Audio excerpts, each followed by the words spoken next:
Hi guys, big boss హౌస్లో ఇప్పటికే పవరాస్త్ర మూడో దశకి చేరుకొని టాస్క్ అయితే మరింత రసాంతరంగా మారుతూ వచ్చేసింది. శివాజీ పవరాస్త్ర ఒకవైపు అమర్దీప్ దొంగలించాడని పులిలా నక్కల్ని వెతుకుతున్నట్లు శివాజీ ఒక పక్క ఉండగా, మరొక వైపు బిగ్ బాస్ అయితే ఇప్పటికే ముగ్గురిని ఎంచుకున్నాడు అమర్దీప్, శోభా శెట్టి, ప్రిన్స్. వీళ్ళు ముగ్గురిని బిగ్ బాస్ ఎంచుకున్నప్పటికీ ప్రిన్స్ అన్డిజర్వ్డ్ అంటూ కన్ఫెషన్ రూమ్లో దామిని, తేజ, రతిక అయితే చెప్పడం జరుగుతుంది.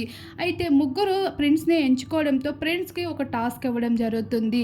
ఒక బౌల్లో తన తలని పెట్టి ఉంచాలి. అలా మిగతా నామినేట్ చేసిన ముగ్గురు కూడా తనని హౌస్ మేట్స్ అందరూ డిస్టర్బ్ చేస్తూ ఉంటారు. అప్పుడు బిగ్ బాస్ ఇచ్చిన టాస్క్ని తను సక్సెస్ఫుల్ చేయకుండా బయటికి వచ్చేసినట్లు అయితే, జోల్లో ఉన్న తలని బయటికి తీసినట్లయితే ప్రిన్స్ ఇక పవరాస్త్ర టాస్క్లో ఓడిపోయినట్లే. ఇక ఈ విషయాన్ని టాస్క్ అయితే మొదలు పెట్టే ముందు పల్లవి ప్రశాంత్ అయితే ప్రిన్స్ దగ్గరికి వచ్చి ధైర్యాన్ని చెప్తూ, ఈ టాస్క్ నువ్వు గెలుస్తావు, పవరాస్త్ర టాస్క్ నువ్వు విన్ అవుతావు, పవరాస్త్ర కూడా నీకే దొరుకుతుంది అంటూ పల్లవి ప్రశాంత్ అయితే ఎంతో చక్కగా ధైర్యాన్ని అందించడం జరిగింది.